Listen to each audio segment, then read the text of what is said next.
Saffras approved Levy's preemptive proposal, because waiting would let Frank choose every battlefield, sharpening the stakes before the next exchange. Now, the two moved north before Bavaria finished deciding what alliance it actually wanted. Their first target was Duke Sire's strongest second-stage legend near the Frankish frontier. Levy's clones found the man absent, so the original hunting plan immediately lost its centerpiece. Rather than waste momentum, Levy redirected the operation toward castles and fortified legendary sites. The nine-colored tower suppressed defensive formations while Levy's undead absorbed the numerical disadvantage. One Frankish frontier castle fell before its commanders recognized who had attacked them. That opening strike was meant to create pressure, not occupy every stone they captured. Back in Bavaria, representatives were still arguing over neutrality. Don and the demons. Several kingdoms hated Don's arrogance but feared demon-backed Frank far more. Vice Dean Aaron finally stated what everyone else kept avoiding around the conference table. If Bavaria delayed too long, Don could abandon Harry and force the alliance to stand alone. By then, the United Academy Kingdom refused any alliance with demons, even if neutrality became impossible, which made hesitation more expensive than before. Douglas supported that line while other representatives kept calculating which betrayal would hurt least. And then the argument stopped mattering because the Queen's Merchant Kingdom acted first. Its forces joined Frank and struck the United Academy Kingdom from an exposed eastern direction. The Academy defenses had prepared for Frank in the north, not treason from within Bavaria. Most of their territory collapsed while students, mages, and soldiers retreated under impossible pressure. Dean Russell died covering that retreat, buying time with the one resource he could never replace. His death turned Bavaria's political debate into a battlefield invoice paid before anyone signed anything. Meanwhile, the Queen's Merchant Kingdom had clearly chosen its side long before the conference ended. Bavaria finally grasped that neutrality was disappearing faster than its armies could reorganize. The Douglas family helped stabilize San Antonio before another kingdom could defect. For a few days, the United Academy Kingdom looked finished anyway. Then Aaron returned home and broke through to the second legendary stage, while distant allies waited for clearer information. That single advancement changed the value of territory Bavaria had nearly decided to abandon. Reinforcements followed, and the Academy managed to hold the last surviving quarter of its land. When news reached Levy, even Saffras admitted the political chain reaction had exceeded expectations. They had only tried to force Bavaria into choosing, yet the demons accelerated everything themselves. Would the same pressure now force Frank to overcommit around Harry and the abandoned land? Levy thought so, which meant the northern raids still had strategic value. Don and Lordaeron quickly formalized cooperation with Bavaria after the betrayal became undeniable. Lordaeron redirected troops toward the Lausanne Mountains to threaten Frank's supporting fronts. That pressure also discouraged Ling from striking west into San Antonio. Douglas and San Antonio formed their own army and invaded the Queen's Merchant Kingdom. Elsewhere, the traders had to pull troops away from the Academy front to protect their homeland. That relief was enough for Aaron's battered kingdom to stop collapsing. Frank still refused to open every possible front at once. Its commanders cared more about the abandoned land than about swallowing Harry immediately, and nobody nearby could treat that change as minor. Inside the Frankish capital, Harris argued that Bavaria should be crippled first. The demon captains dismissed him, because their real objective lay behind the ancient barrier. To them, human kingdoms were pieces on a board that would vanish once Noah fell. Most Frankish legends had already consumed demon seeds and lost the right to call themselves independent. Harris had not, which made the demon's contempt especially difficult for him to swallow. Levy exploited that arrogance from the opposite side of the war. He prepared new ambushes outside the Hengduan Mountains instead of repeating earlier defensive patterns. Hidden formations covered routes demons would likely use after learning from their previous defeat. Soon after, the trick was simple only on paper. Predict how smarter enemies would avoid the last trap. Then build the next trap exactly where that caution would send them. Deep in the mountains, Levy finally felt one of his warning measures break. The demons had arrived in a stretched formation with large gaps between individuals, leaving the next commander with fewer safe options. They were trying to avoid being trapped together inside the abandoned land's suppressive influence. Their caution ruined Levy's preferred opening and forced an immediate charge. A wind demon and one demonized human fled outward as soon as they sensed the dragons.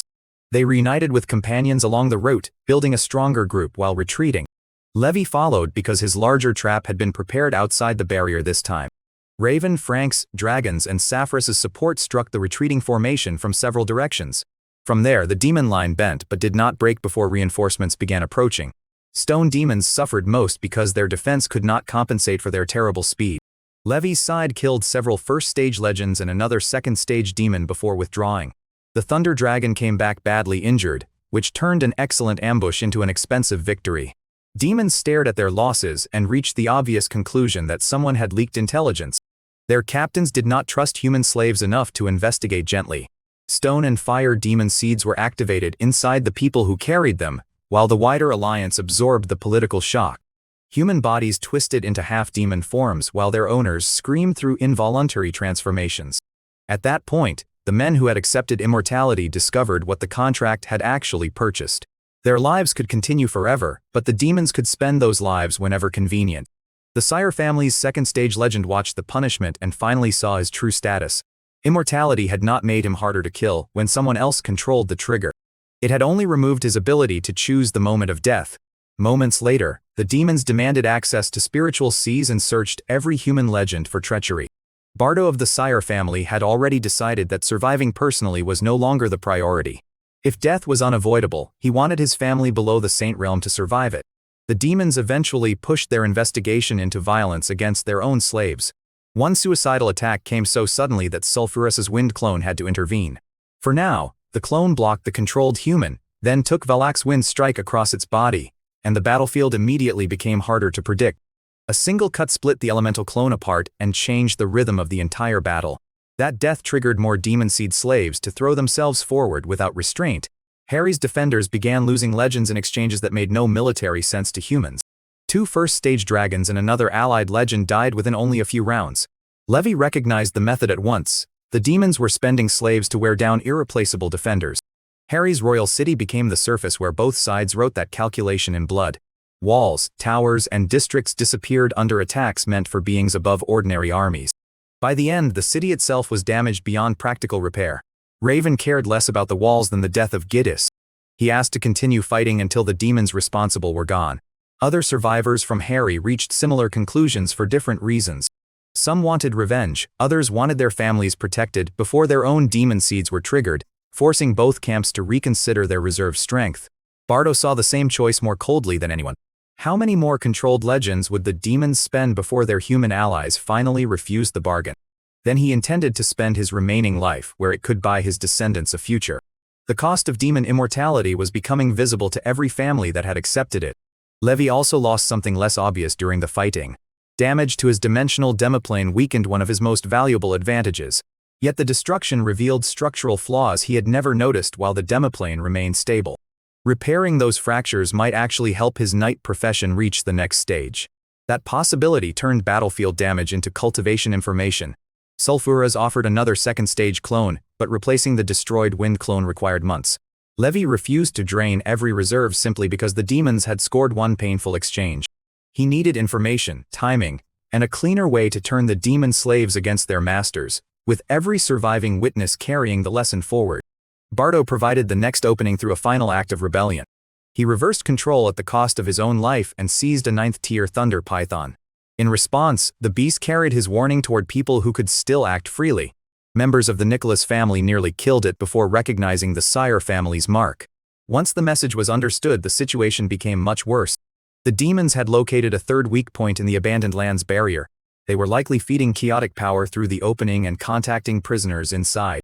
Every new weak point shortened the distance between preparation and catastrophe. Levi could no longer treat the demon operation as isolated raids around Harry.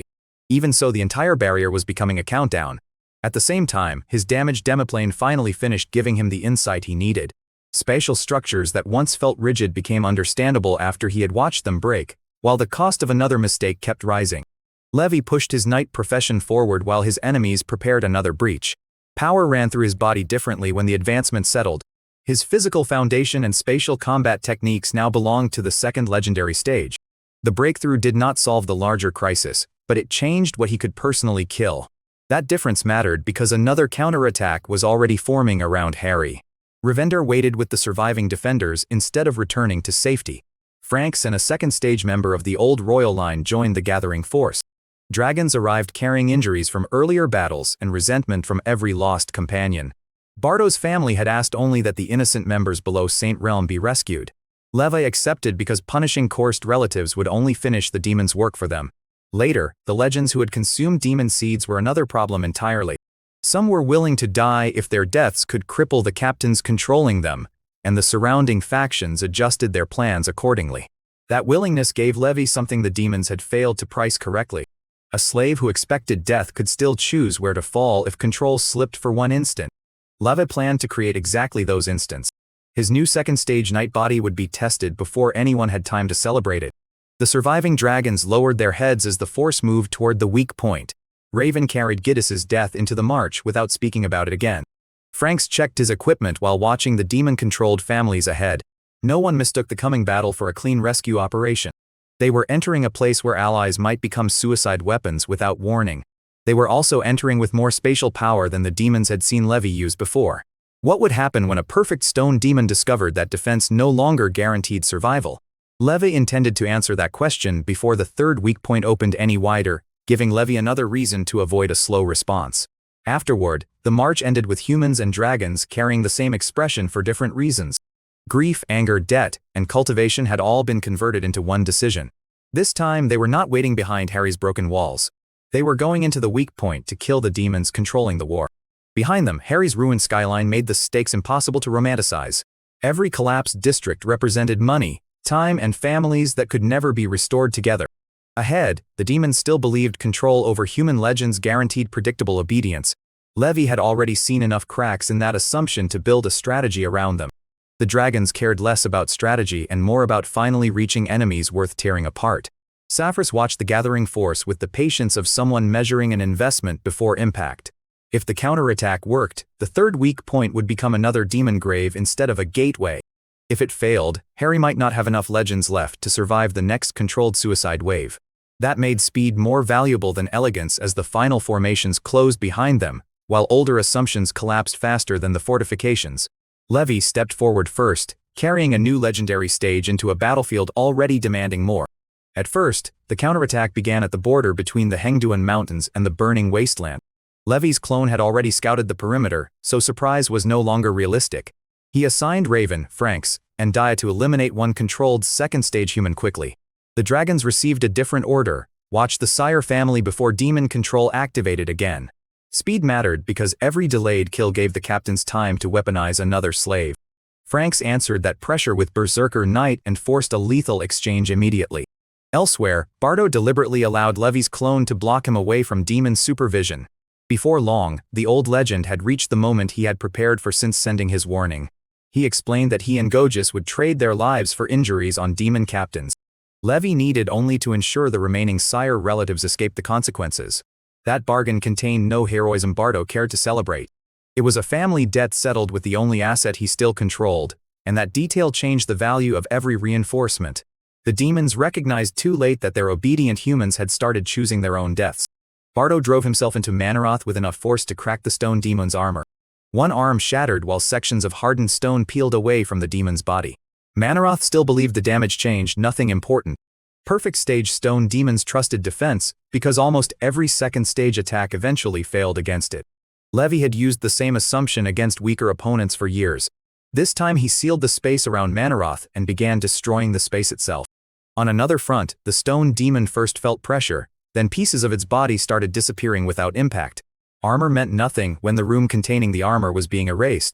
Manhwa finally understood that Levi's spatial technique had crossed another threshold. If the demon could not escape the folded zone, its defense only prolonged the process. Nearby, Gogis ambushed a veteran Balrog during the confusion created by the controlled slaves, leaving no room for anyone to rely on yesterday's intelligence. Levi's clone followed with void annihilation before the Balrog recovered. One second-stage demon died while Manhwa watched his own body continue breaking apart. The wind demon assigned to the outer perimeter tried to retreat with the others. Two Sire legends delayed him long enough for Levi to finish the kill. By the time Manhwa vanished completely, the outer demon group had lost most of its leadership. Raven heard the casualty report and stared toward the weak point instead of celebrating. 3 second-stage demons were dead, but the captains deeper inside were still alive. Levi ordered an immediate push before enemy reinforcements could transform the victory into another siege. Across the region, the 9-colored tower entered the weak region first and reduced the barrier's suppression. Human legends and dragons followed beneath its protection, moving faster than the demons expected. Valak and the remaining captains stopped advancing when reports from outside became impossible to ignore. They abandoned the chaotic energy operation and rushed back toward their prepared defensive formation. while the next report threatened to change priorities again. The demons had finally learned from earlier weak point battles. A complete magic array now covered the narrow approach where the barrier hurt attackers most. Levi refused to waste lives smashing that formation head-on. Instead, Lilith kept the 9-colored tower active while he examined every connection in the array. Raven and Franks could kill legends, but neither could solve the formation fast enough. Daya understood magic better, yet this structure was still beyond her specialty. Levi sent his main body and clones around the formation until one weak corner became obvious. One clone isolated that section with void folding before the demons understood the intent. 2 more clones attacked the separated structure from different angles. Inside the conflict, the chaotic formation split just enough for Levi's real plan to begin. A veteran wind demon and several first-stage demons were swallowed into the dimensional demiplane together. The defenders expected a breakthrough attempt, and instead lost part of their formation entirely, and the consequences extended far beyond that single position. Inside Levi's demiplane, isolation removed the numerical support they had depended on. Outside, dragons attacked the newly opened gap before the demons could rebuild it. Beyond that, the battle became a question of whether Levi could dismantle groups faster than reinforcements arrived. He had no intention of giving the captains time to answer comfortably. Valak tried to retreat toward the deepest point while calling for support. The surviving Balrog prepared to hold the line long enough for that retreat. Levi's spatial pressure made every step backward more expensive than the last. A formation designed to survive frontal assault had no answer for sections being removed from reality. That was the difference between knowing Levi's old tricks and understanding his new stage. Under the same pressure, the demon captains had prepared for yesterday's opponent. Levi kept turning that delay in their information into dead legends. When the last defensive node failed, the weak point stopped looking like a demon fortress, forcing the defenders to spend strength they meant to preserve. It looked like a cage whose doors Levi could open and close at will. The demons inside finally began retreating rather than feeding chaotic power into the barrier. That retreat gave Levi the outcome he wanted but created a new problem. Water demons elsewhere were already moving toward the area. A direct pursuit could scatter the surviving demons before the next group arrived. Levi preferred something greedier, because one retreating group could still attract another target. He proposed using captured wind demons to lure the water group into the same killing zone. Saphras understood immediately because the plan treated demons like merchants treated rival caravans. Why destroy one shipment when the first could be used to attract the second? For the moment, the dragons needed less explanation and more patience than Levi expected. Thunder Dragon wanted to charge after every retreating aura it could still sense. Levi forced the group to reset formations instead of wasting the prepared battlefield, while the enemy still believed its old advantage mattered. The survivors cleaned blood from weapons while demon corpses became cultivation resources. Harry had paid legends for every lesson learned during the previous attack. Levi intended to collect interest before the enemy adapted again. During the shift, the fishing plan worked because demon commanders still trusted information from their own races. A wind demon appearing to escape carried more credibility than any human deception. Levi used that instinct to shape the next movement around the weak point. The following clash ended with even more demon bodies feeding the energy essence ledger. Dragons that once doubted Levi's ability now watched him with a different caution. He had stopped merely surviving perfect second-stage opponents. He was beginning to erase them before they could show everything they possessed. That change became impossible to ignore after the battlefield finally quieted. Levi counted the essence gathered from the dead and checked his physical progression, and the timing made the decision more dangerous than it looked. His ultimate physical strength talent had enough energy to advance again. As events moved on, the resulting improvement pushed his body beyond what several dragons considered reasonable for a human. His muscles, bones, and explosive output crossed another threshold without changing his outward appearance much. Then Levi tested the new body against a dragon that had expected an easy comparison. The dragon discovered that raw physical collisions no longer favored its species automatically. A human knight had reached a point where ancient bloodline pride needed practical evidence. Levi's flame body also amplified physical power while raising resistance to fire attacks. No dramatic new special effect appeared beyond the strength increase. Levi considered that perfectly acceptable because simple power still solved complicated problems. Once the report arrived, the dragons considered it less acceptable because their favorite advantage had become negotiable. Saphras enjoyed their reactions more than Levi did. Every new advancement also changed the price enemies would pay for using outdated intelligence, with neither side willing to reveal every hidden reserve. The demons learned that lesson through a much more frightening report. Wind Demon Killan received news that Manaroth and Abijan were dead within the same campaign. Around the same time, the losses looked impossible compared with the strength sent into the operation. Star Demon Vitellion had expected the abandoned land keys to accelerate liberation. Instead, outside resistance was killing captains faster than sealed monarchs could recover. The demon leadership decided more force would be necessary before the barrier fully opened. Their answer was not retreat but preparation for a larger descent. Inside the abandoned land, prisoners felt the barrier changing at nearly the same time. With that settled, the two keys had begun weakening the seal across much wider areas. At first the change was subtle enough that only sensitive beings noticed. Then chaotic influence spread through the barrier like cracks under glass. Weak zones expanded where there had once been only thin seams. Levi felt the same disturbance from outside and immediately recognized what the keys were doing, while the larger campaign kept compressing their choices. The four demon captains had not disappeared from battle because they were frightened. They were using the keys from different regions to weaken the entire structure. That realization turned the next assault into a race against the barrier itself. Levi and his allies attacked the Western forces before the captains could finish the operation safely. Ice and Thunder demons at perfect second stage strength tried to hold the weak zone. Levi devoured both into isolated battlefields where his clones were already waiting. Chaos Domain suppressed them while Power of Destruction turned each opening into permanent damage. After the exchange, the remaining demons lost formation cohesion as dragons pushed through the broader weak area. A planned defense became a one-sided slaughter once the perfect stage anchors disappeared. Then the barrier trembled again at the worst possible moment for Levi. Its suppressive power dropped by more than half across the surrounding region. Areas that had been narrow weak lines suddenly widened into usable corridors, and the resulting pressure reached several fronts at once. Surviving demons scattered through those corridors before the dragons could close every route. Levi still killed 5 second-stage demons during the battle, including 2 at perfection. The Crimson Flame Dragon killed several more, while Rainbow and Wind Illusion combined against another. Sulphurus lost another clone while creating openings rather than chasing personal kills. While plans changed, the final numbers looked excellent until everyone remembered what had caused the escape.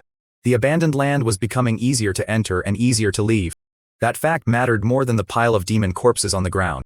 Levi asked the Crimson Flame Dragon about the proofs of rules while the battlefield was cleared. He had expected them to be rare, but the dragon explained how brutally competitive they really were. A proof could hide itself after a third-stage owner died, waiting for conditions no one controlled. More beings could use those proofs than could use most supreme treasures. That made every appearance a future war even before anyone knew where it would happen, leaving experienced officers unusually reluctant to celebrate. Sulphurus had obtained his own proof only through extraordinary luck and stellar guidance. Levi was approaching the stage where luck would no longer be optional. He needed information networks, perception, and enough strength to survive the competition around any proof. Now, the energy gathered from dead demons let another innate talent advance immediately. Extraordinary precognition evolved and expanded Levi's perception across roughly 5,000 kilometers. Profound understanding still exposed weaknesses during combat, now backed by far greater awareness.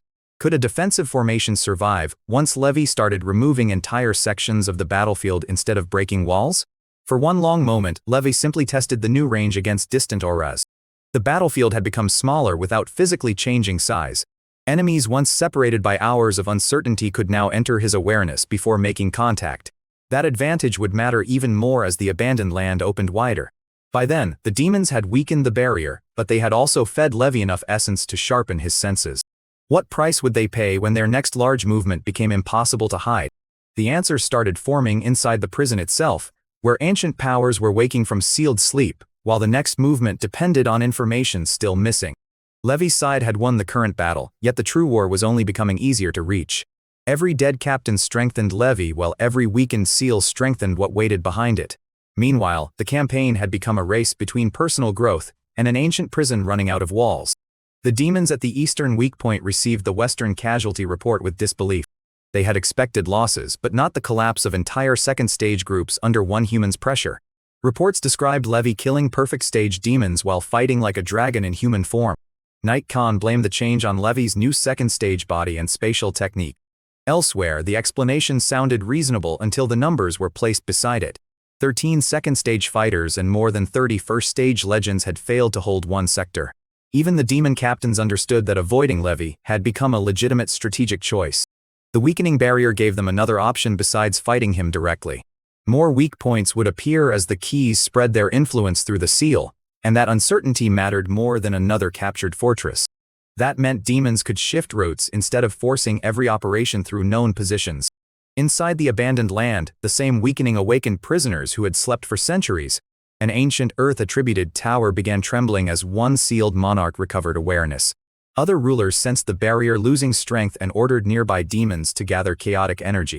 Soon after, the water demon Lord Tiamat noticed the change from another region and reached the same conclusion. Vitellion's outside operation had not gone smoothly, but the prison itself was starting to fail. Every awakened monarch turned that failure into preparation for escape. The southern border became the first place where those ancient prisoners openly tested the change. Demons clashed with survivors of the Magic Council who had remained trapped beside them. A dark red flame struck blue fire hard enough to tear the ground apart. One demon laughed because the barrier could no longer suppress movement as completely as before. From there, the defenders answered with less confidence than they would have shown centuries earlier, giving the survivors very little time to recover properly. Their numbers had fallen, resources were limited, and several powerful beings were nearing their limits. Still, the Magic Council had not vanished the way outside history assumed. Some of its strongest non-human members had survived the long imprisonment. One of them was Hyde, a third-stage monarch of the Sea Emperor race. His survival changed the scale of everything Levi thought waited inside. The prisoners were not simply scattered old mages waiting to be rescued. They included monarchs who had spent millennia suppressing demon rulers from the inside. Dawn received confirmation that the internal situation was deteriorating rapidly. She also learned that Levi had reached second-stage legendary strength as a knight. That advancement made her summon him sooner than expected.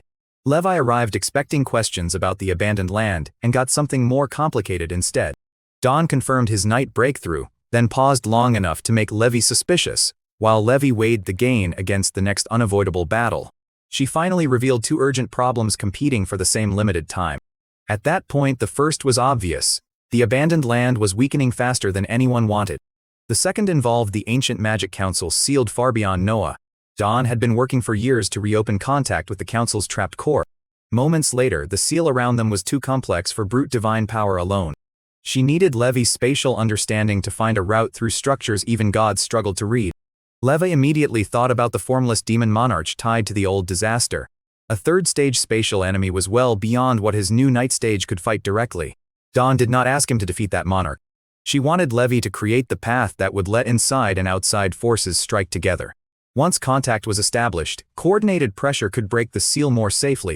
That explanation shifted the job from impossible combat to terrifying technical work, and the strategic effect outlasted the violence that created it. Levi asked about the abandoned battlefield first, because the timing could not be ignored. Dawn had already guessed Betrayal would use the barrier crisis to divide her attention. Her answer was to recruit more ancient power, instead of guarding every current front personally.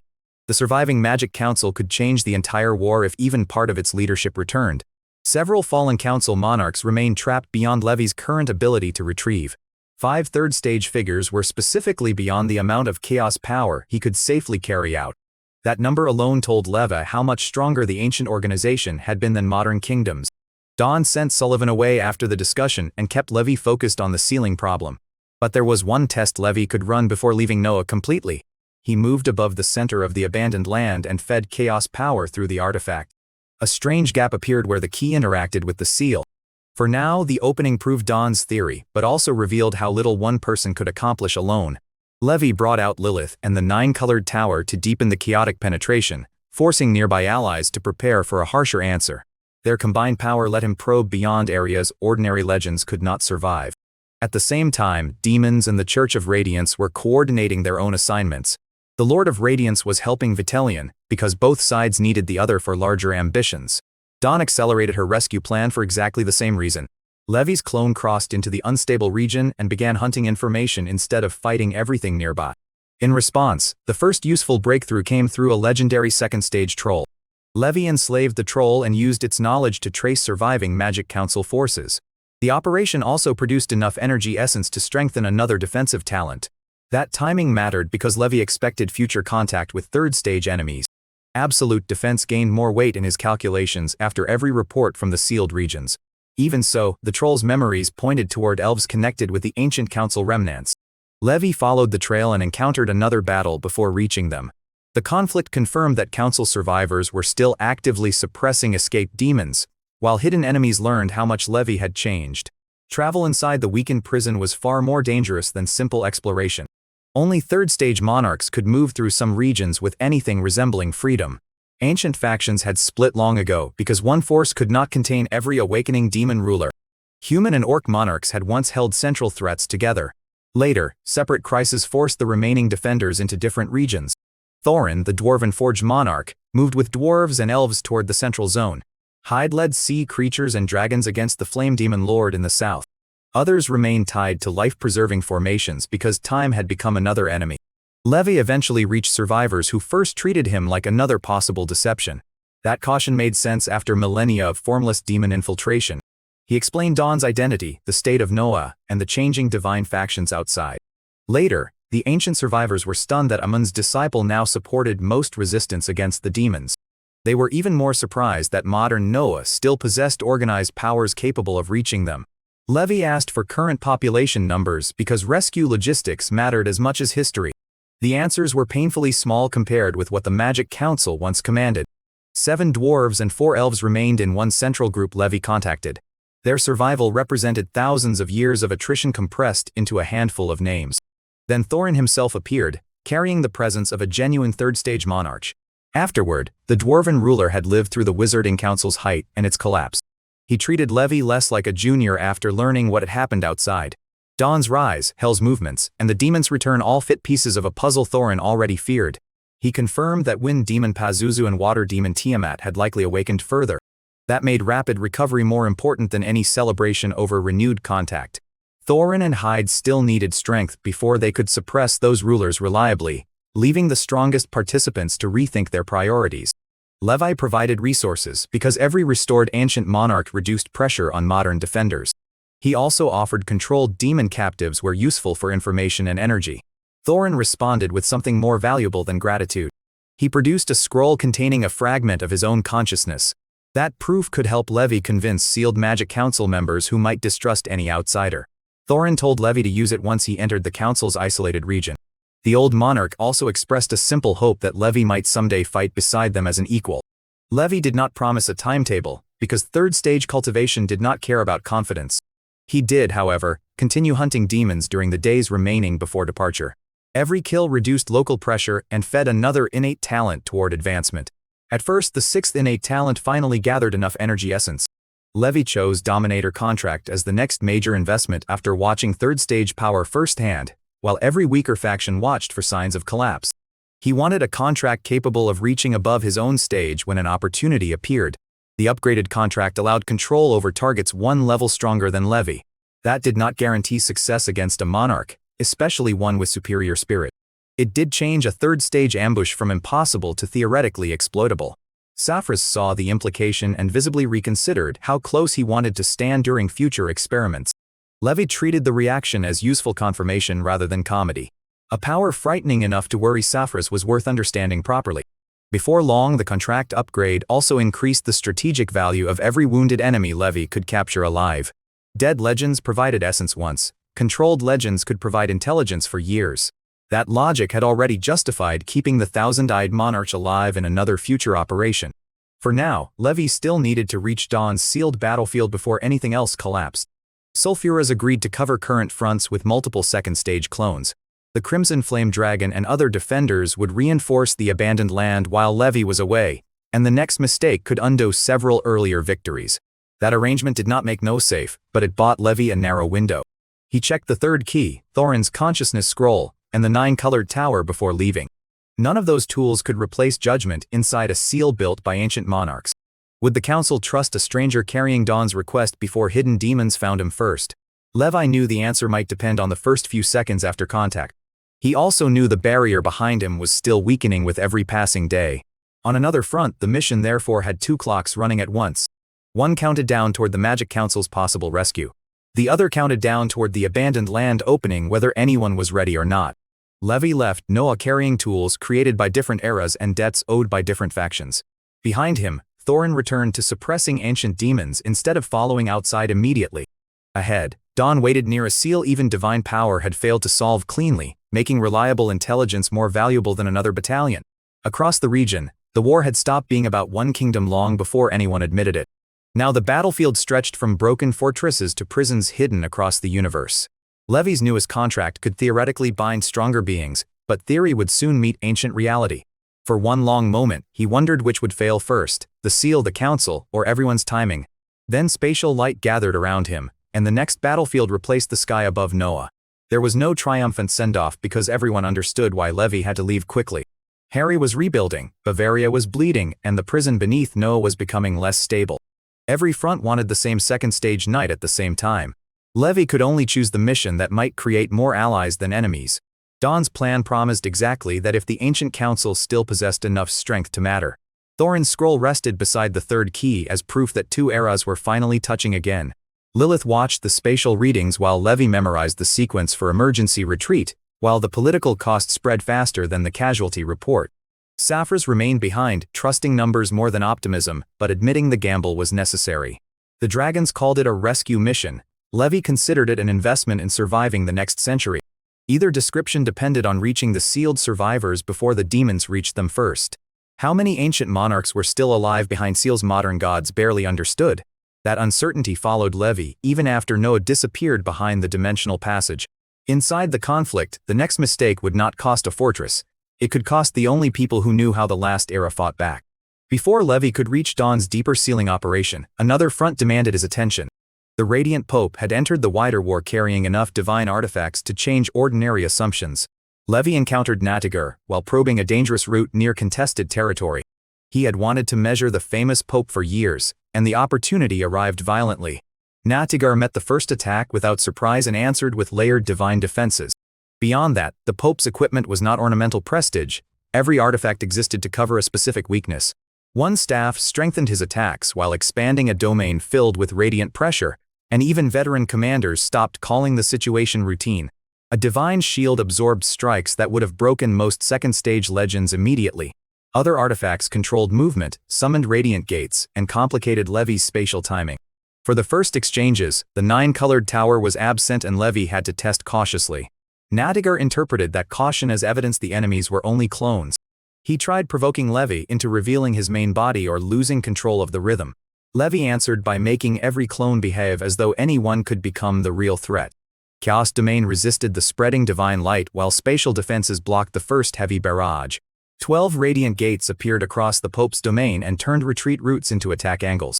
Arrows, sword light, and divine pressure began arriving from positions Levi could not ignore simultaneously. A normal second-stage mage might have been pinned between the gates before understanding the formation. Levi's perception let him identify which attacks were real threats and which existed to force movement. Natagar still found one attack aimed directly at souls and clone stability, leaving Levi with another problem that strength alone could not solve. That arrow made even Levi's physical confidence irrelevant because the target was not flesh. His body trembled from the spiritual pressure despite surviving the impact. For the first time in the duel, Levi stopped treating the Pope as a useful benchmark. Natagar was strong enough to kill a careless clone and learn from the corpse afterward. Levi responded by escalating from ordinary spatial pressure to void annihilation. The Pope sensed the change before the technique fully formed and broke the seal with a divine longsword. That escape confirmed he had enough battlefield experience to respect powers he did not understand. 2 more Levi clones arrived while the first exchanges continued. Under the same pressure, the 9-colored tower followed and began suppressing Natagar's advantages from above. Suddenly the Pope was fighting several equal bodies under a supreme tower instead of testing one opponent. Even then, Natagar did not collapse immediately. His artifacts kept him competitive against pressure that would have ended most legends in moments, while ancient grudges began influencing modern battle lines. Levi gained a slight advantage only after forcing the Pope to spend resources across multiple directions. That result mattered more than whether the duel produced a corpse. The strongest public legend of the northern continent could be pressured by Levi's current system. Natagar also learned the reverse. Levi was not a target Radiance could casually remove anymore. Neither side wanted to burn every hidden card for a temporary battlefield. For the moment, the duel broke apart before one man paid a price neither faction could replace easily. Radiance shifted its attention toward Gotha and other fronts where weaker pieces could still be removed. Levi did the same, using clones to pressure territories aligned with the Earth faction. One Earth priest at the second stage died before reinforcements understood Levi had changed targets. Reyes benefited from the distraction because enemy pressure around her position briefly loosened. The larger divine factions responded by moving more cautiously rather than chasing Levi blindly. That caution created breathing room in places Levi never physically visited. After several days, he chose to return to Stormwind before joining Dawn's deepest operation, and the growing pressure shortened every available timetable. During the shift, the decision looked sentimental until one remembered how quickly home could change during legendary wars. Stormwind had continued growing while Levi spent years crossing battlefields and plains. New saints and legends appeared faster than older nobles could update their assumptions. The territory itself had become a production system for high-level combat power. Anduin managed most of that growth while Levi acted as the moving strategic weapon. When Levi returned, Stormwind City felt familiar and different at the same time. Lucian, old Charlie's son, now handled military communication as a Saint Realm officer. Naval orders moved through mages instead of riders because distances had outgrown older systems. Levi watched one command pass from Anduin to the fleet without anyone treating the process as remarkable. That normality told him more about Stormwind's progress than another warehouse report could. Then a powerful aura appeared through the city's protected arrival formation. Guards reacted immediately because legendary visitors were no longer rare enough to justify carelessness, forcing the Alliance to protect gains it had barely secured. Levi stepped through and watched suspicion turn into formal respect in seconds. His family reacted less formally once the security layer ended. 2 grandsons had grown enough to recognize him as a distant legend before remembering he was family. Levi used small gifts to bridge years of absence more effectively than any speech. As events moved on, the scene reminded him why survival still mattered beyond cultivation stages. Power could protect a bloodline only if anyone came home long enough to remain part of it. Anduin's own strength had risen sharply during Levi's absence. His knight profession had not yet reached the 2nd legendary stage, but his body exceeded its old limits. Combined with knight's heart and mage power, Anduin could already threaten established 2nd stage fighters. Levi explained the coming competition for proofs of rules, instead of simply praising him. 2nd stage perfection would soon become the minimum ticket for a much more violent race. A proof could turn one qualified legend into a 3rd stage monarch. That meant every faction would convert decades of patience into murder once proofs appeared openly, while the enemy searched for a different route forward. Anduin needed to cultivate faster if he wanted a chance rather than a story about being too late. Stormwind had other candidates moving toward the same threshold. Several younger talents had survived dark calamities and entered legendary rank during Levi's absence. Langdon's fused ice and fire talents carried him into the new stage with unusual combat quality. Other officers and mages followed, bringing the territory 9 new legends over a relatively short period. That number exceeded what many kingdoms produced across entire generations. Yet not every familiar name made the transition successfully. Clay and Loki still faced limits despite strong dual-element foundations. Older companions found the legendary path increasingly cruel as time reduced their margin for failure. Mia had disappeared from Noah entirely while pursuing her own breakthrough. Her soul mark confirmed she still existed, but distance made location impossible to identify. Levi disliked mysteries involving family more than mysteries involving enemies. He had no immediate route to solve that one. The Eastern Seas provided another problem with better intelligence and worse politics, and the shift exposed weaknesses nobody had planned to defend. Sea clans had entered the conflict around the Naga territories in force. Once the report arrived, the Naga, once too proud to treat Stormwind as an equal partner, now needed human naval support. Age and sea powers pressured them hard enough that pride became less important than survival. Half of old Charlie's navy deployed east alongside Little Kun, who had also reached legendary rank. Stormwind casualties declined as crews adapted to fighting creatures built for ocean warfare. The sea front still lacked enough 2nd stage combat power for anyone to relax. Anduin counted Nelson, Angelus, and himself among the few who could contest that level reliably. Alduras could approximate it using stitched legendary bodies and Hell Soul stones. Hestia's Heart of the Sun made her another abnormal case despite her age. Panda and Andreas sometimes had to combine against one 2nd stage opponent to keep lines balanced. That dependence showed Levi where Stormwind remained vulnerable despite impressive numbers. He sent clones toward the Orc Plains, Naga Sea, and southern territories with the same message. Reach 2nd stage perfection before proofs of rules begin appearing in large numbers. Magical beasts received extra resources because natural lifespan did not make their cultivation schedule convenient. Panda complained about being rushed while accepting enough treasure to invalidate the complaint. Andreas took the warning more seriously because dragons had produced very few new 3rd stage monarchs for millennia. Hestia needed even less encouragement, which worried Levi for entirely different reasons. Before leaving again, Levi visited veterans who would never chase another legendary breakthrough.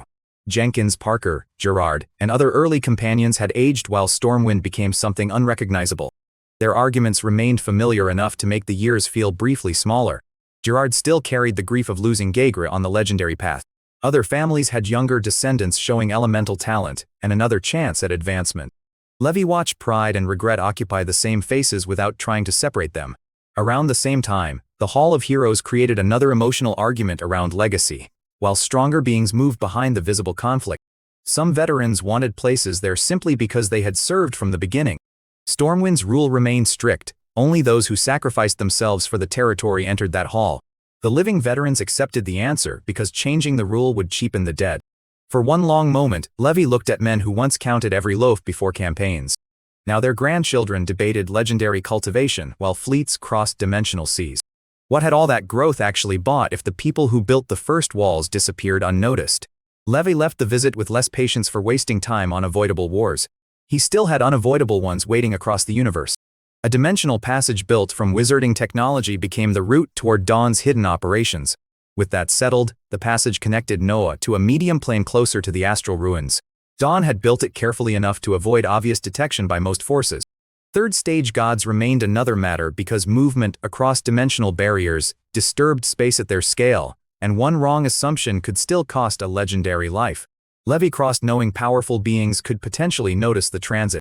The first stop was the seven-colored continent, home to the Rainbow Scale clan. Most members carried only one scale color and could still reach legendary strength. Rare mutations were born with 7 colors and naturally became rulers of the clan. After the exchange, the current 7-colored king had once been rescued by Dawn. That debt gave the Church of Dawn a reliable ally on a plane once influenced by Vulcan. Levi stored the information because small planes often mattered more than kingdoms during cosmic wars. From there, Sean guided him deeper through the universe toward the astral ruins. Sean was a perfected second-stage wind mage famous for speed. He quietly expected Levi to need spatial assistance just to keep pace. Levi followed using only his night body and never mentioned the effort because there was almost none. Sheen increased speed, then used potions, and eventually noticed the comparison had become humiliating, forcing everyone present to measure risk more carefully. Levi remained distracted by the scenery of open space and failed to notice the competition. Then one distant plane pulled his attention away from everything else. Levi recognized an old enemy whose cult had once caused endless trouble in Noah. The self-proclaimed thousand-eyed monarch lived there under the protection of the Earth faction. Sean corrected the title with visible contempt after identifying the species. While plans changed, the creature was a multi-eyed swamp worm at second-stage perfection, not a true monarch. That technical correction did not reduce Levi's interest. The worm possessed immense mental perception, plane support, and tens of thousands of years of experience. It had also once backed the Divine Eye Society against Levi personally. Sean warned him that attacking the plane could reveal their route to the Earth Church. Levi sent 3 clones anyway while keeping his true body moving. Now the operation was supposed to be a side calculation, not a detour large enough to change the mission. Inside the dark swamp plane, 1,000 eyes opened almost at once, while the prison itself continued moving toward failure. The old enemy sensed 3 powerful intruders but did not recognize Levi immediately. That mistake bought the clones the first few seconds of a battle no one had scheduled. Sean accelerated ahead, expecting the clones either to vanish or return empty-handed. Levi slowed his true body instead, already thinking about what a captured perception specialist could become. By then, the thousand-eyed monarch believed plane power and Earth Church reinforcements made its home defensible. Levi intended to test whether that belief survived time freeze.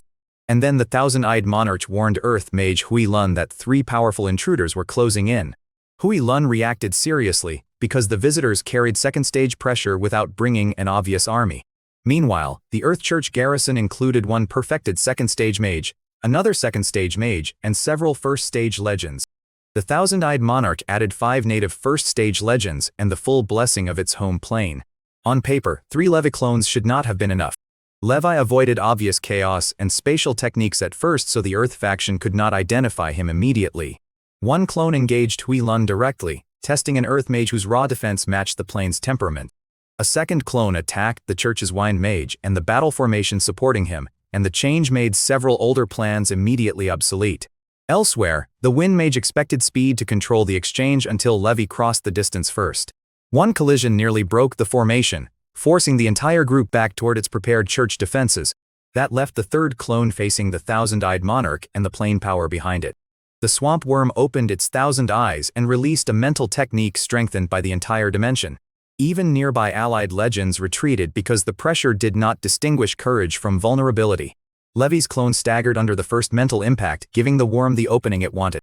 A monstrous mouth lunged forward while thousands of eyes kept the target's mind unstable. Levi answered with mental force of his own instead of retreating physically. Soon after, the counterattack struck the thousand-eyed monarch unexpectedly and knocked its killing bite off course. That exchange told both sides something important. The worm could threaten Levi's mind, but Levi was not helpless against spiritual attacks anymore. From there, the thousand-eyed monarch sent its first-stage followers away because they were liabilities in that duel. Levi welcomed the decision because another clone had already prepared a separate trap for them, leaving the next confrontation with far less room for retreat. Hell Apostles summoned 8 first-stage undead and locked down the formation's critical nodes. The trapped Wind Mage watched the battlefield architecture change before understanding why. Levi used Devour and moved the second-stage mage into his dimensional demiplane.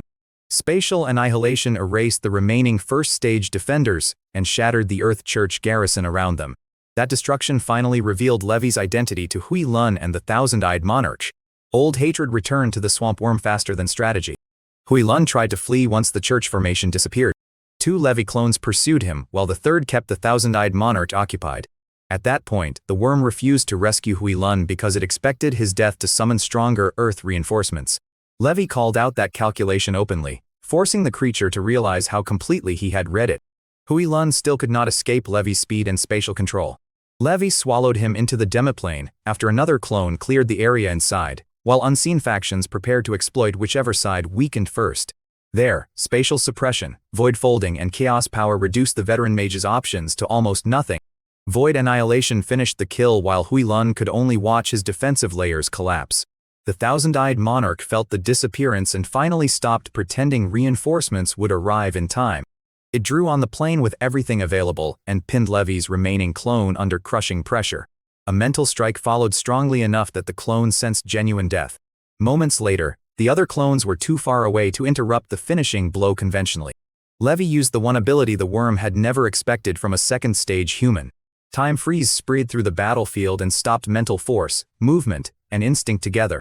The thousand-eyed monarch lost a moment without understanding where the moment had gone. When motion returned, Levi stood behind its enormous body. Power of destruction carved through flesh and destroyed dozens of eyes before the creature reacted. For now, the worm tried retaliating, only to feel time freeze seize the battlefield again, and that knowledge prevented anyone from wasting the opening. This time it recognized the impossible authority controlling the pause. A second-stage human had touched time while fighting inside someone else's home plane. Levi used the shock rather than explaining anything. Devour swallowed the thousand-eyed monarch into the dimensional demiplane before recovery became possible. One clone carried the captured enemy away while another erased traces of time and spatial power. Earth Church reinforcements from nearby planes stopped when Hui Lun's life sign vanished. What exactly was Earth Mother pursuing if losing an entire protected plane barely deserved her attention? By the time larger support arrived, every saint-level presence in the multi-eyed plane had vanished. The swamp world remained damaged, empty and full of contradictory traces. Earth Mother received the report but did not descend personally. Her recent silence suggested she was occupied with something far more important than one lost plane. That absence gave Levi enough room to finish the operation cleanly. His returning clones caught up with the true body while Sean still pretended their speed contest had never existed. Levi had gained enough energy essence for another second-stage innate talent. He chose undying physique rather than adding more clones immediately. Blood surged through his body while the upgrade strengthened a foundation already difficult to kill, forcing Levi to preserve strength for threats still offstage. Blood ashes improved legendary regeneration and further reduced enemy recovery. Resurrection retained its ability to rebuild Levi through immortal ashes after fatal damage. In response, the improvement looked modest compared with time freeze, yet it affected every future battle. Sean watched the physical change and quietly abandoned any attempt to call Levi normal. Inside the demiplane, the thousand-eyed monarch had stopped fighting and started calculating survival. Levi met the old enemy personally instead of killing it for energy essence. The worm immediately asked whether the earlier phenomenon had truly been time power. Levi refused the question and moved directly to the transaction that mattered. He needed the thousand-eyed monarch's perception, experience, and cosmic knowledge for future proofs of rules. Even so, the creature had lived long enough to understand what that meant. When proofs began appearing widely, information would become almost as valuable as combat power. Levi could not personally explore every plane where one might manifest. The thousand-eyed monarch could search far more efficiently than ordinary scouts. It still feared that submitting to Levi would anger the Earth Mother Goddess, while the most dangerous actors remained outside ordinary perception. Levi had already prepared himself for that possibility before killing Hui Lun. Later, the lack of any divine mark on the worm reduced the immediate risk. He warned that Dominator contract could force the issue, though resistance might kill the target. The thousand-eyed monarch finally opened its spiritual sea voluntarily. Levi's upgraded contract entered without the violent struggle he had expected. Afterward, the old enemy lowered its body once control settled and became a new information asset. Levi promised freedom after obtaining a proof of rules, a promise he had no reason to define carefully. The worm accepted because controlled survival still beat certain death inside the demiplane. It confirmed that Earth Mother had barely appeared during its service. That detail strengthened Levi's suspicion that she was pursuing a secret objective elsewhere. He stored the information for dawn and continued toward the astral ruins with Shan. At first, the route brought them near the main battlefield of the gods, and the wider war kept turning private decisions into public consequences. Dawn and Radiance had fought there repeatedly while allied gods clashed around their territories. The Lord of Radiance was growing stronger through contact with the Star Tree's power. Dawn suspected he had received benefits from the demons while pursuing the Moon Stone. Before long, the Naga goddess was becoming another source of instability on the same battlefield. Aegean's sea forces had entered Noah's oceans despite earlier promises about Naga autonomy. That betrayal pushed the Naga goddess closer to Dawn's faction. A separate battle between Vulcan and the elven god Lolth widened the chaos further. Two divine duels drifted together until four gods were fighting across overlapping territory. Levi and Xian approached the region without realizing how close the battlefront had moved. Dawn had just returned to recover under Laresian's life law after another clash with Radiance. She ignored the Lord of Radiance leaving because rescuing the Magic Council remained more urgent. She also continued plotting with other gods against Aegean. The Naga goddess's anger created the political opening Dawn needed. Aegean's own side had damaged the agreement that kept the Naga neutral, leaving the survivors with no illusion that the crisis had passed. Dawn intended to turn that mistake into another divine defection. Meanwhile, Levi and Xian entered the dangerous zone from a completely different direction. Xian finally recognized the divine battle signatures and changed course immediately. Levi followed because third-stage gods were not opponents. A second-stage traveler challenged for curiosity. Their escape came so quickly that the fighting gods noticed them anyway. Several gods were surprised that two second-stage beings could sense danger and leave that efficiently. Levi's perception had reached territory normally associated with much stronger existences. Xian's speed kept them alive, while Levi's body made keeping pace look unfairly easy. On another front, the detour forced them toward Naga-controlled space for a safer route. Naga priests recognized Dawn's connection and escorted them through part of the region. Beyond that protection, they still needed to cross territory watched by other gods. The Minotaur became the next problem before either traveler expected it. His avatar intercepted Levi after they left Naga protection and moved toward the central ruins, while every captured resource acquired a new wartime value. Xian's relief vanished the instant the divine presence appeared. Levi could not tell whether they were fully inside Dawn's perception range yet. He prepared to delay the avatar rather than pretend escape was guaranteed. Across the region, the Minotaur seemed almost amused that a second-stage human considered fighting back. Levi treated amusement as another resource, because underestimated opponents revealed more than cautious ones. The avatar's physical power still exceeded ordinary second-stage perfection by a wide margin. Levi endured long enough for Dawn's allies to react instead of exposing every hidden ability immediately. Dawn had already noticed the encounter through information from Lolth. She stopped Laresian from intervening at once because the Minotaur's behavior did not look like assassination. Years of secret investigation had revealed tension among the three orc gods.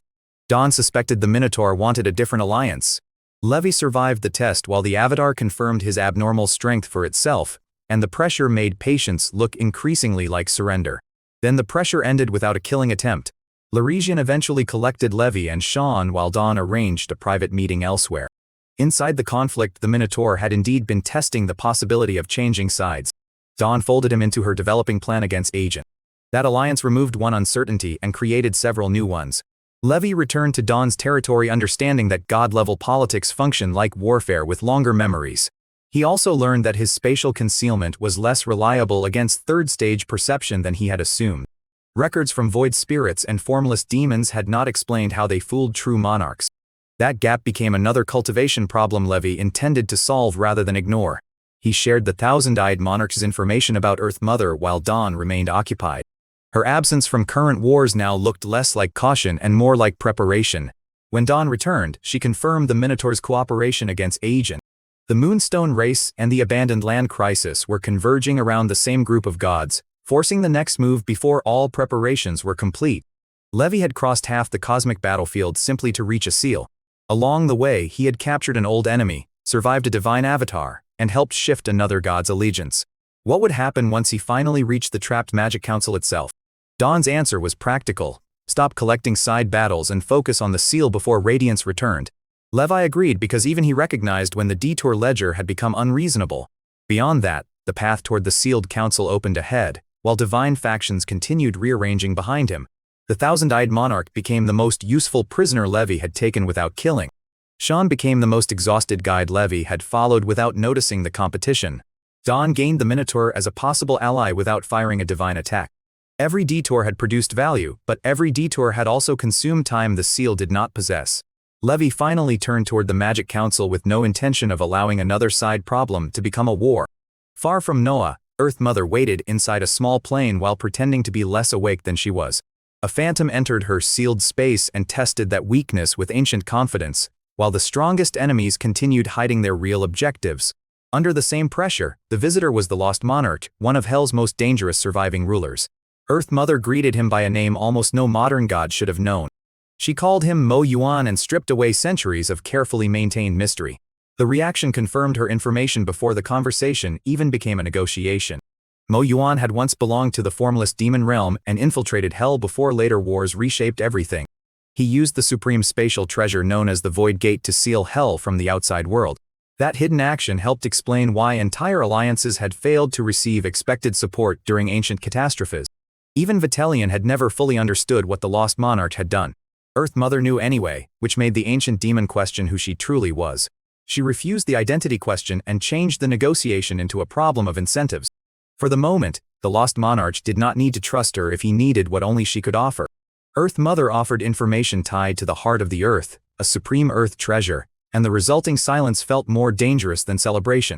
Mo Yuan's hostility cooled the moment the reward entered the conversation. The Void Gate already suited his spatial nature, but the heart of the earth could widen his options dramatically. He tested Earth Mother with spatial power before accepting that she really understood the treasure system. Her defense also revealed that her apparent weakness had been a carefully maintained lie. During the shift, the negotiation deepened when Earth Mother hinted that the Lord of Radiance would become part of the price. The Lost Monarch initially considered that a reason to kill her. Radiance remained one of the demon's most valuable partners outside the Abyss. Betrayal needed his resources, information, and cooperation around the abandoned land. Earth Mother did not deny the target or apologize for it. She simply showed that the reward could exceed whatever the demon gained from preserving Radiance. As events moved on, the Lost Monarch eventually accepted, because ancient demons understood profitable betrayal better than offended loyalty.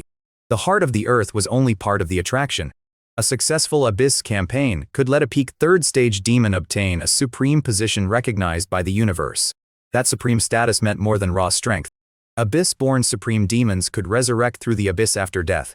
Abyssal immortality worked on a completely different foundation from the fragile endurance demon seeds offered human slaves. Its structure came from the abyss itself, tying resurrection directly to the source of demonic power. Once the report arrived, the possibility explained why ancient demon monarchs accepted risks that looked irrational from Noah's perspective. Earth Mother and Mo Yuan reached an agreement built entirely from mutually useful secrets, leaving Levi to plan around several unfinished battles at once. Then Earth Mother vanished through a spatial blockade the Lost Monarch had expected to control. That exit disturbed him almost as much as the reward itself. While those two planned around Radiance, Dawn finally brought Levi to the seal protecting the trapped Magic Council.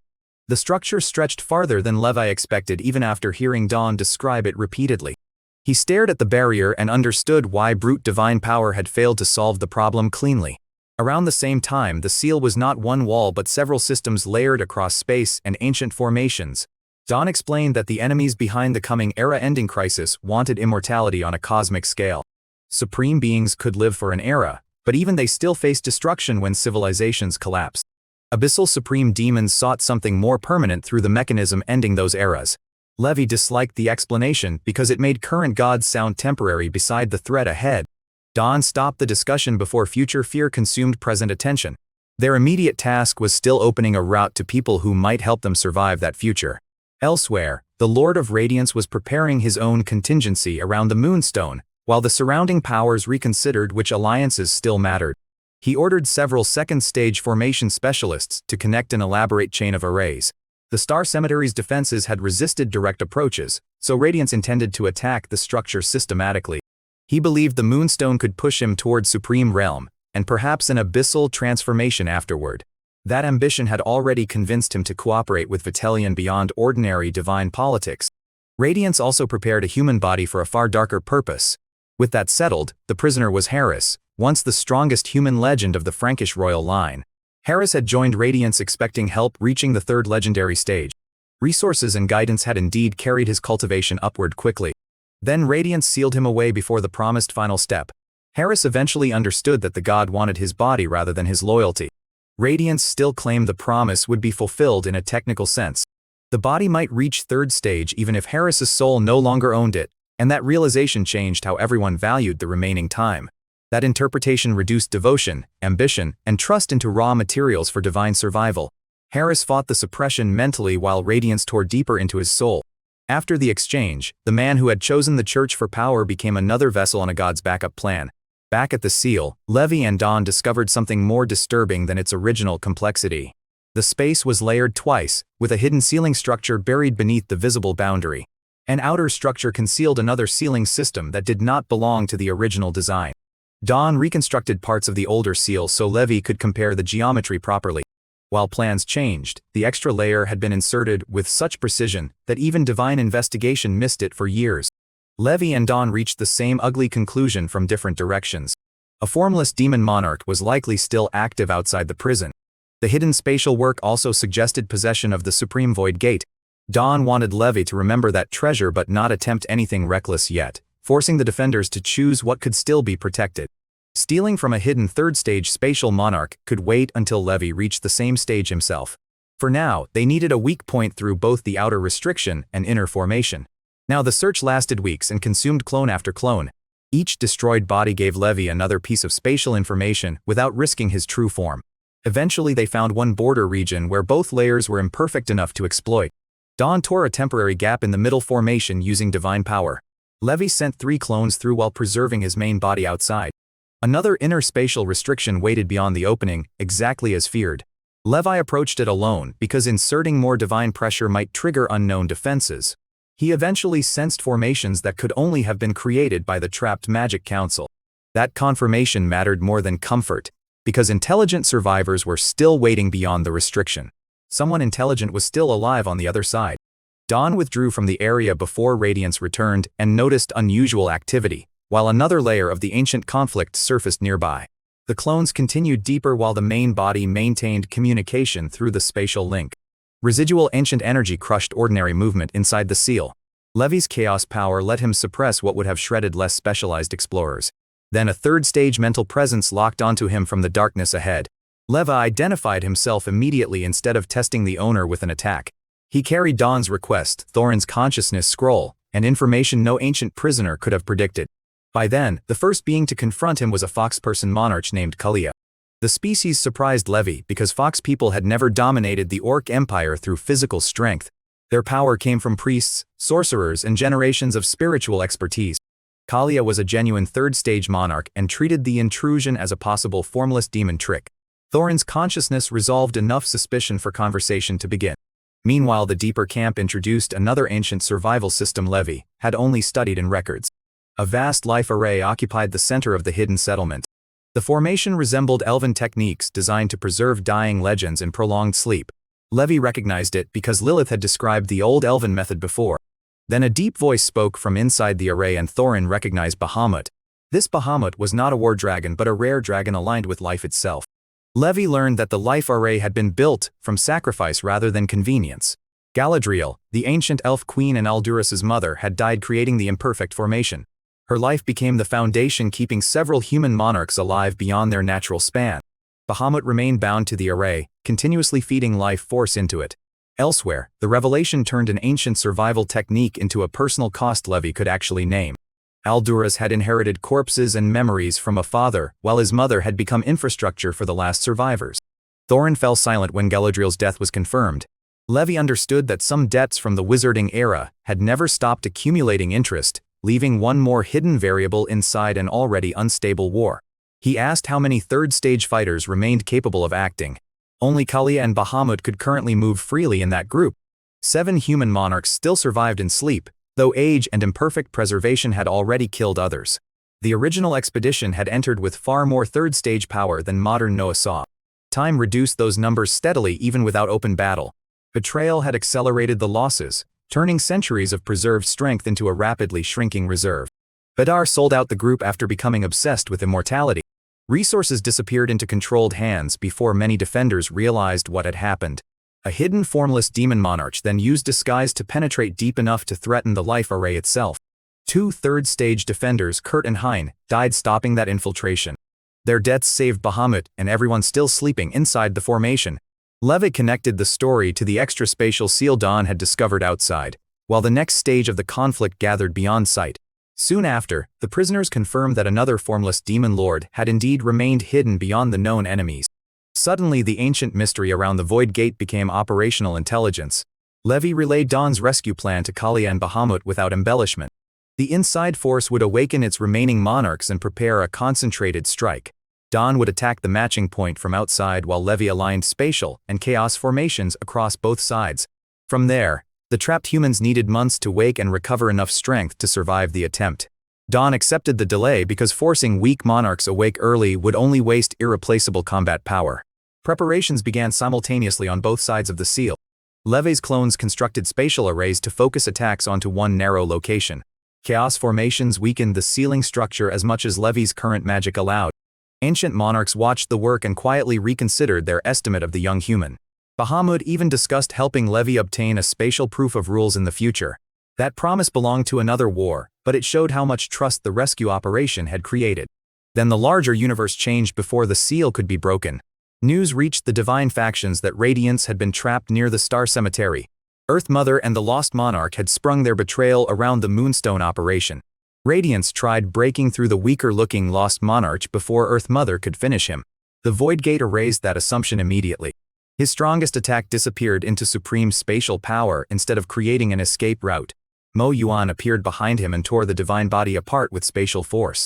Earth Mother followed with perfected earth laws strong enough to crush the remaining structure. How many hidden formless demons could still be waiting inside structures everyone thought they had already mapped? The god who had manipulated Harris as a spare body suddenly needed a spare body himself. That possibility was exactly why his secret plan mattered. For everyone watching from Noah, however, one truth arrived first. Moments later, the Lord of Radiance had fallen, and the balance of every northern faction was about to change. The timing could not have been worse for enemies depending on Radiance's authority to hold coalitions together. It could not have been better for Dawn's rescue plan, which suddenly faced one fewer divine interruption. Levy still had no reason to celebrate because hidden monarchs, demons, and the weakening seal remained active. Radiance's fall had removed a god from the board and exposed how many stronger secrets were still hidden behind it. Radiance's divine body broke apart, but Earth Mother still refused to assume the threat was finished. She used Earth laws to imprison the shattered soul before it could escape naturally. A second spiritual strike followed, aimed at erasing whatever remained beyond recovery. Then Radiance's contingency finally activated, forcing Earth Mother to watch the trapped soul change its nature. For now, the trapped soul withered into an abnormal state that slipped past Earth Mother's mental suppression. Radiance escaped with a threat instead of a body. Earth Mother broke through the Lost Monarch's spatial blockade and immediately searched the remains. Mo Yuan demanded an explanation because the prize he expected had apparently vanished with Radiance. Earth Mother suspected the heart of the Earth had never been present as a simple possession. Radiance had prepared an Earth-aligned replacement body as insurance against exactly this outcome.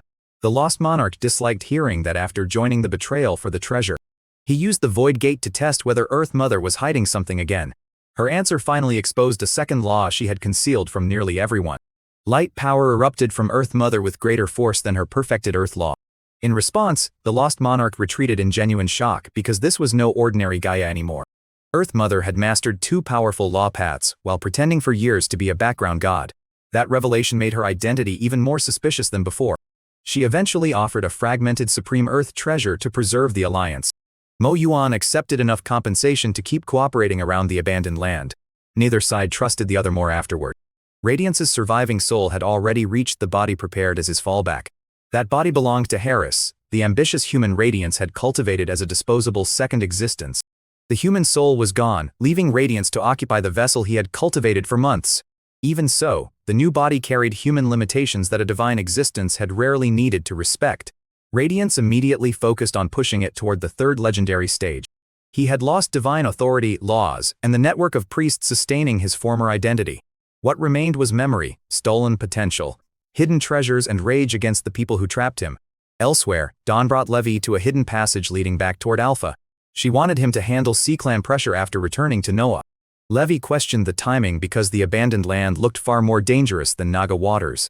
Dawn explained that the seal's eventual collapse could actually help Levi's chaos cultivation. Then she stopped speaking because something changed across the divine network. Radiant priests were losing power almost everywhere at once. One priest dropped from Saint Realm's strength to ordinary mortality within moments. Lolth and the Naga goddess both recognized what that pattern usually meant. Divine priests weakened when their god suffered, but complete power loss suggested something much worse. To everyone watching, the Lord of Radiance appeared dead.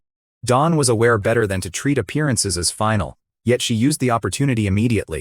She called for allied gods to attack Aegon before Radiance could reestablish influence. The Minotaur's secret alignment finally became relevant to the rest of the faction. Several gods were shocked that Dawn had already negotiated with him. Dawn ordered Laresian and others to explain later while movement still mattered. Levi received a separate instruction once the divine plan changed. Return to Noah, crush the weakened Church of Radiance, then turn pressure toward the Earth Church. Later, the instruction turned one god's apparent death into an immediate redistribution of military objectives. Radiant fortresses that had survived for centuries suddenly lacked the power supporting them. Priests who once dominated ordinary mages became frightened people wearing expensive robes. The church's accumulated wealth remained, but its divine advantage disappeared in a single day. Dawn's allies attacked before that wealth could be converted into another form of resistance.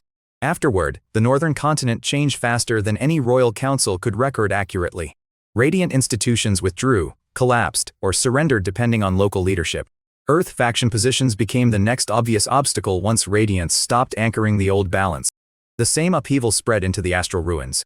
Aegon faced a coalition that no longer had to fear Radiance appearing behind them immediately. Lolth, the Naga goddess Minotaur, and other Dawn-aligned gods coordinated their attacks. Aegon fought with the advantages of divine territory, but could not reverse the widening encirclement. At first, the battlefield became even more dangerous when Earth Mother's faction intervened elsewhere. Dawn also confronted Vulcan, expecting another opportunity to reduce the old Radiant camp. Then Earth Mother appeared personally and called Dawn by a name from her wizarding past. That single word shocked Dawn more than the first attack. Almost no modern god should have known who she had been before divinity. Earth Mother's knowledge confirmed that her secrets reached far deeper than current alliances. Dawn halted escalation once additional Earth-aligned gods approached. Killing Vulcan was no longer worth revealing every hidden card against an unknown ancient opponent. Both sides accepted a ceasefire without pretending the conflict had disappeared. The Minotaur and Cedar immediately asked what Earth Mother's emergence meant for their new alliance. Dawn answered honestly enough to maintain confidence. Radiance was probably not truly dead, but his divine law system had been crippled. Before long, the good news was that Aegon had been removed from the board. The bad news was that Earth Mother now led a faction potentially more dangerous than Radiance's old coalition. Dawn reminded everyone that the trapped Magic Council still contained 9 third-stage monarchs. Freeing them could compensate for the new threat better than chasing every retreating enemy. She also ordered the northern races stabilized before factional confusion created another civil war. Dwarves required particular care because 2 of their gods had joined Earth Mother. Moradin still opposed hell elsewhere, which made collective punishment strategically stupid. On another front, the divine camps were no longer organized by species as cleanly as old kingdoms assumed. While Dawn reorganized allies, the demon leadership reacted to the same shocks. Vitalian learned that Radiance had fallen from public view and Aegon was dead. The sequence looked impossible until Lost Monarch Mo Yuan revealed part of the truth himself. Vitalian discovered that the mysterious Hell ruler had once been a formless demon monarch. Mo Yuan boasted that his old manipulation of Hell had saved demon forces during earlier ages. Vitalian immediately recognized what that achievement meant inside abyssal politics. Supreme positions were limited enough that even demons competed viciously for credit. Across the region, the Lost Monarch had no intention of surrendering the glory of breaking the abandoned land entirely to Vitalian. Vitalian was furious but lacked the combat strength to challenge Mo Yuan directly. Their argument ended in another transactional compromise. Mo Yuan would help with the unsealing operation while claiming part of the benefits. Betrayal demanded the Star Tree branch he had previously given Radiance. The detail almost made Mo Yuan laugh at how thoroughly Betrayal had invested in a now-broken partner. Both demons still returned to planning because personal resentment mattered less than freeing ancient forces. Across Hell, neutral gods heard the same news and began reconsidering their positions. Inside the conflict, the Ice and Snow Emperor, Griffin, Bridget, and Moradin discussed whether Radiance was truly gone.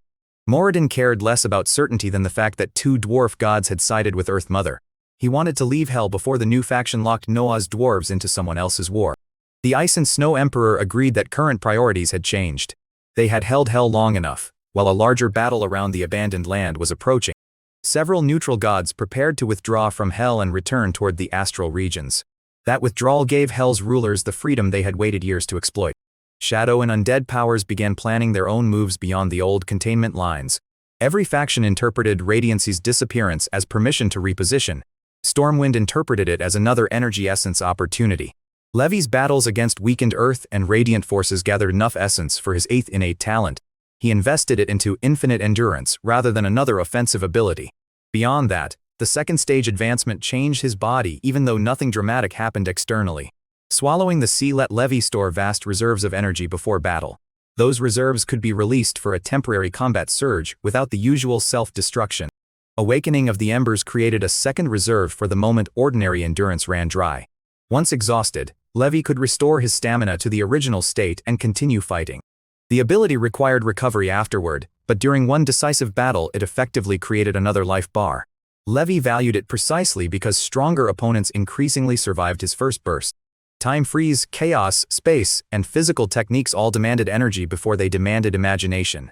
Infinite endurance made those systems harder to exhaust through attrition. Under the same pressure, the advancement also completed another piece of Levy's plan to raise every innate talent into second stage. Only a small number still remained behind the others. Panda mocked the idea that Levy needed even more endurance until hearing what the new effect actually did. The bear then quietly stopped volunteering for endurance contests. Stormwind's strategists understood the military implication even faster. A lord who could fight longer needed fewer emergency reinforcements during high-level duels. That reduced the number of legends tied to protecting Levy instead of commanding their own fronts.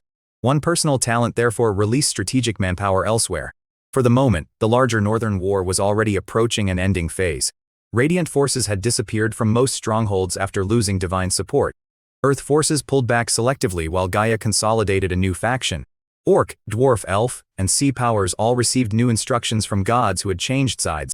The political map no longer resembled the one that existed when the Fourth Orc War began. For veterans like Jenkins, the transformation would have sounded absurd only a few years earlier. For Levy, absurdity had become another category of weekly report. Still, Radiance's fall left one question impossible to ignore. If a god that powerful could lose everything through one hidden contingency, how many others carried similar backups? Levy had already seen Harris become the answer without knowing it yet. The next divine war would be fought not only over bodies and territories, but over replacement identities. Earth Mother had revealed two laws, Mo Yuan had revealed the Void Gate, and Dawn had revealed the Minotaur Alliance. Everyone powerful had apparently spent centuries pretending to own fewer cards than they actually held. Levy responded the only way that still made sense to him. He upgraded the talents he could control and kept collecting information about the ones he could not. The abandoned land remained the nearest crisis where preparation could still change the outcome. By the time the Northern Front stabilized, nearly every major faction was already turning toward that prison. Dawn wanted the Magic Council freed before demons converted the weakening barrier into an open gate. Betrayal wanted the exact opposite and now had Mo Yuan's support. Earth Mother had her own plan, which neither side fully understood. Hell's withdrawing watchers created yet another pool of power moving toward the same region. What had started as a seal problem was becoming the convergence point for the entire era. Levy's new endurance would be tested soon enough, whether he wanted that validation or not. The only comfort was that his enemies were also discovering how expensive hidden plans became once everyone activated them together. Northern armies began standing down just as cosmic powers started moving toward another war. That contrast made every celebration feel temporary before it even began. Levy could finally see an end to one campaign and the outline of 3 replacements. For one long moment, that sounded less like victory than improved scheduling. Then the next reports from the abandoned land arrived, and even that thin comfort disappeared. The prison was weakening faster than the alliances around it could stabilize. With most northern wars finally ending, Levi measured how close his talent system was to another threshold.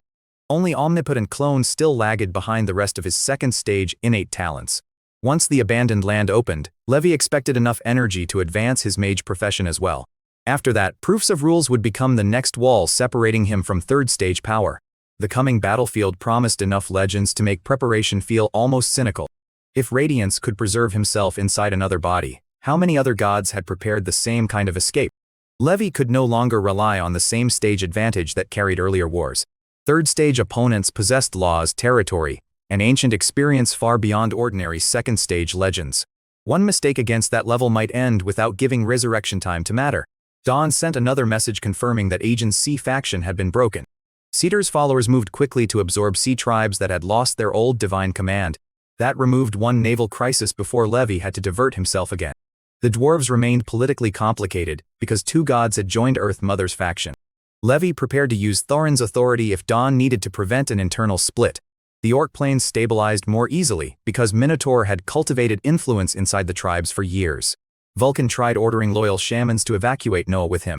Most ordinary orcs cared more about their own people than an absent god's command. Minotaur's hidden network turned that instinct into a rapid takeover. By the time Earth forces withdrew, the Orc Plains had preserved far more strength than expected. Northern alien races gradually fell under gods aligned with Dawn rather than Radiance or Earth Mother. For the first time in years, major wars across the northern landmass genuinely stopped. No one mistook that silence for the end of the larger conflict. The strongest armies immediately began redeploying toward southern corridors and fortress lines. Levi ordered Truth and Dawn forces to continue watching the Ice and Snow Church anyway. Neutral gods were still neutral only until another secret alliance changed the definition. Meanwhile, Shadow Lord and Lord of the Dead left Hell to investigate Radiance's disappearance. Both had once maintained hidden cooperation with Radiance for the eventual Great War. Now their agents inside the Radiant network had gone silent together.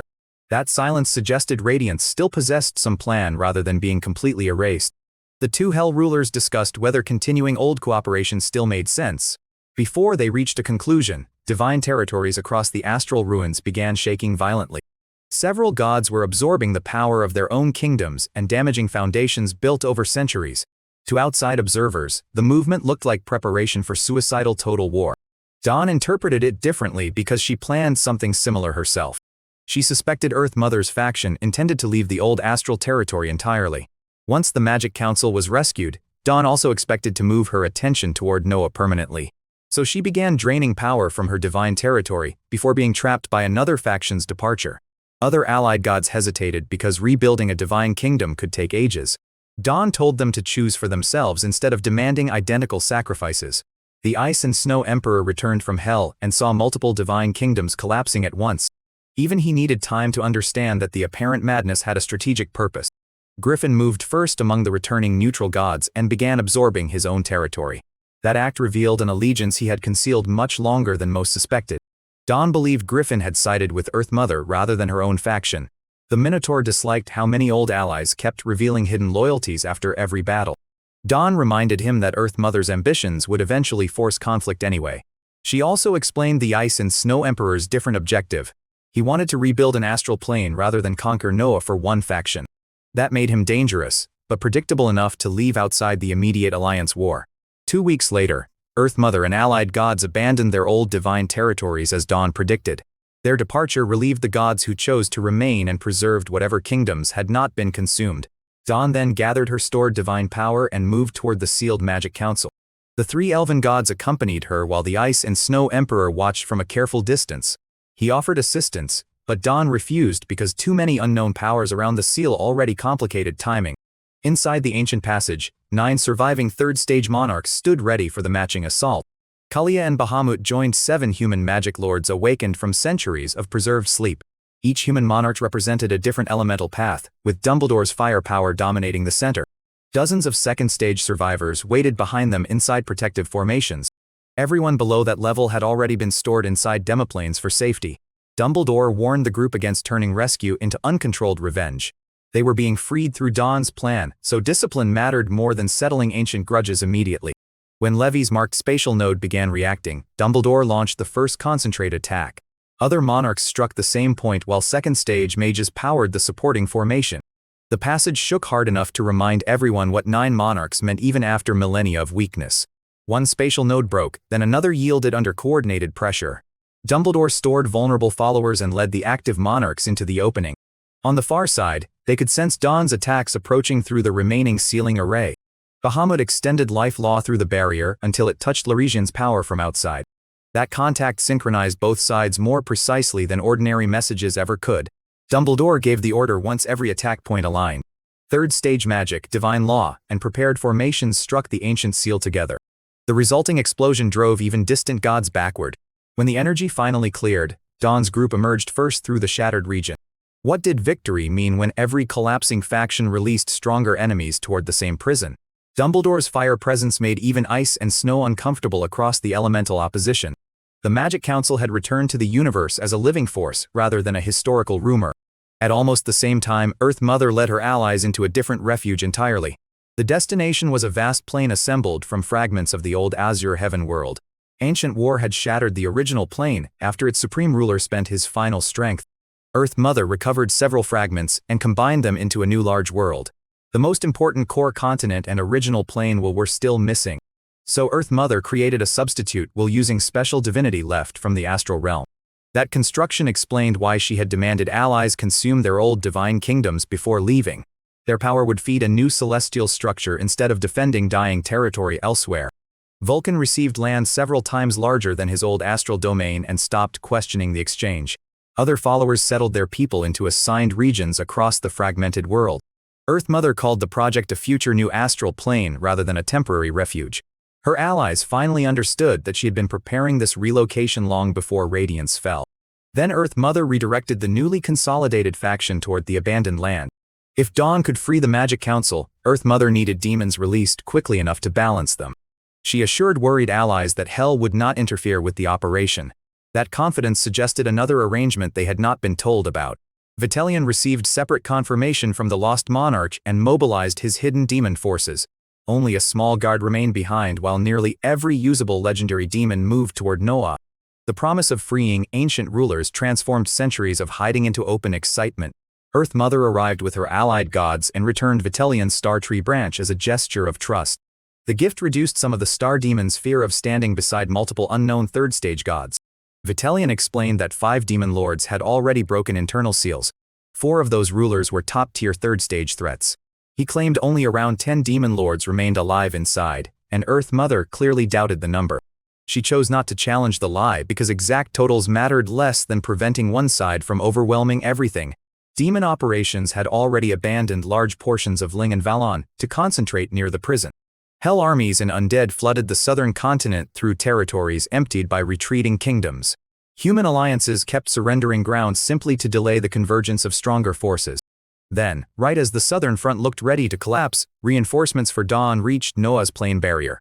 Black King Dragon Sos met Kastag, a third-stage fire elemental lord from the blazing sun plane. Saphras and Burgos arrived as 2 more third-stage monarchs connected to southern human interests. The 4 agreed that waiting for the demon main force would waste their temporary advantage. They launched a direct purge across demon-held regions before Earth Mother could arrive fully. Third-stage attacks erased positions that ordinary armies had spent years struggling to contain. Demons learned that freeing their monarchs had become urgent rather than merely desirable. Levi waited in the northern transverse corridor because his own breakthrough depended on the seal opening. The final battle around the abandoned land was no longer something he could control by local ambushes.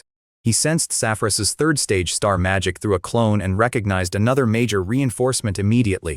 Saphras explained that Earth Mother had already left the astral ruins and would likely act soon. Levi was surprised to learn Kastag had joined the same supporting group. Panda's old connection with the blazing sun plane reminded Levi of another unresolved mystery. The Panda clan itself had vanished from Noah despite signs that older members still existed elsewhere. Even Jormungandr had known Panda's mother, yet searches across the northern continent produced nothing. Levi quietly added the lost Panda plane to his future Proof of Rules search. For now, 4 third-stage allies were hunting demons across the southern continent. That coverage let Levi target second-stage enemies without fearing a hidden monarch appearing behind him. He followed hostile intent from one demon group to the next and killed them before they could regroup. Within half a day, 3 second-stage demons and more than 10 first-stage legends fell. The remaining demons finally understood that a third-stage coalition had arrived and stopped moving openly. Vitalian received the reports while approaching Noah with Earth Mother's faction. He warned her that the abandoned land operation faced unexpected resistance. Earth Mother remained calm and said their combined power should still break the seal. Soon, 6 third-stage demon-side powers and supporting legends appeared outside the southern plain barrier. Noah's defenders met them with Sotros, Saphras, Burgos and Castag at the front. The plains will supported native and allied defenders, but several attacking gods had ruled Noah before. That history reduced the suppression enough for Earth Mother to force entry. Her Earth laws opened a path while allied gods tied down the defending monarchs. Inside the prison, sealed demon lords sensed third-stage fighting through the weakened barrier. 5 rulers who had already escaped internal restraints attacked the seal from within. Thorin and Hyde remained hidden because revealing themselves too early would invite immediate destruction. Their plan was to wait for the barrier to break and then isolate 1 or 2 demon lords if possible. Days of combined pressure finally covered the ancient seal in visible fractures. Vitalian grew increasingly nervous as more dawn-aligned monarch auras appeared around Noah. Earth Mother still refused to rush, as if the reinforcements confirmed rather than threatened her calculations. Could Noah survive the barrier opening before dawn and the restored Magic Council reached the battlefield? A gap opened through the barrier above the abandoned land. Every awakened demon lord inside focused power onto that wound at once. The entire ancient seal began breaking around Levi before his planned mage advancement had even started. For Levi, the catastrophe was also the cultivation window he had been waiting to exploit. Chaos surged through the failing prison as outside gods and inside monarchs tore at the same structure. One era's emergency seal was finally reaching the limit of what sacrifice had purchased. Levi steadied his perception while third-stage auras multiplied across every direction he could sense. The barrier gave one last violent tremor, then the fracture widened beyond anyone's ability to hide. Part 14 ended with the prison opening and Levi standing inside the exact storm required for his next breakthrough.